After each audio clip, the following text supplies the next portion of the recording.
Yeah. So what do I do? My name, Nicole, means victory for the people. And I think that's what I do. I work That's nice. inside organizations. I call myself an internal activist, which I'm not actually internal, right? But the people who have decision rights call me and say, how do we help our organization be more inclusive and more equitable? And I try to help them along that way, that journey. Some people are in drastically different places than others, but we specialize in the inclusive leadership. So how do the leaders create a climate whereby these things are possible? I'm a fan of grassroots efforts. I think that they are important, and no grassroots effort is ever going to get off the ground inside of a for-profit organization without leadership supporting it. So we focus on inclusive leadership, and we do that through helping people. I have a trademarked coaching process called culturally responsive coaching, where we help people get their diversity, equity, and inclusion plans in place. But we think our model is fabulous because we can do that in 2 days versus what typically people will do in 6 months. Now, the downside of that is... That's impressive. From the HR is like 2 days? 2 days, yeah. But there's a downside. The downside is that me and my thought partners are no more intelligent about your organization at the end. We believe in asset-based thinking, where our clients know the answers to their own questions. We just have to help remove interference and help them pull that out. Nice. So through the series of questioning, we get a sense of what the challenges are, what the strengths are, what the opportunities are, what aspirationally do we want to be able to get to. And we take the answers to those questions and craft the plan. So that's how we do it. Now, we walk away and we don't know any more about you. We haven't done one focus group, right? So that's part of it. But one of the other ways we do it is through training. Unlike other diversity and inclusion practitioners, because I'm an engineer, so my brain in some ways is kind of linear. Yeah. So while other people think about diversity, equity, and inclusion, racial equity, and all of it all together, we feel like racial equity is like calculus, and most U.S. employees have more like a pre-algebra level of understanding at best.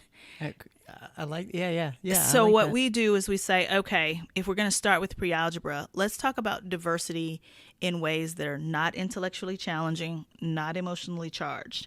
Personality. Personality, okay. Not too many people get upset about personality. Age, not too... Can you say like emotionally charged? I like, because you say it again. So not intellectually challenging. So I feel like race is intellectually challenging for most people to get their heads around. And it's also emotionally charged.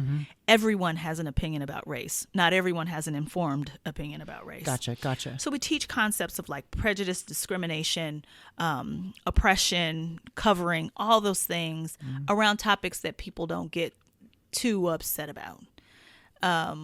Think age. Okay. Think where were you reared?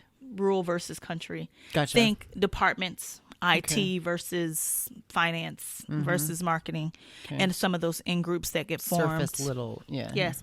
So we teach the concepts with the things that are not that intellectually challenging. Then we progress to what we call culturally responsiveness, which is, are you culturally destructive, or are you unaware and destructive? Are you culturally competent, or are you culturally proficient? And we use the word culture very broadly. So there are all kinds of cultures, cultures within the LGBTQ community, cultures within different organizations. But we have people evaluate themselves on a rubric of where they fall. And most people want to say that they're culturally competent, almost proficient. But I push, because are you though? Yeah. That, how do you treat people when they show up as their authentic selves if they don't fit into your norms around what gender means? Yeah, because that's a big statement. You better back it up. You better back it up. And so when you look at the rubric and what the actual words on the paper say, many people are in a destructive zone, even around some things like age, weight, for sure. Yeah. And what we hope at the end of that session is that people understand that this is not about celebrating difference. This is about understanding that my life is not as fulfilled if I don't know and appreciate and leverage the differences of other people's lives. That I am losing something. That's wonderful. Yeah, yeah. And then the third and final session is our racial equity session. We still think it's a prerequisite to deep work like a critical race theory. But by the time someone has finished our 3 sessions, we find that they're not nearly as resistant to content around critical race theory. And that's the goal.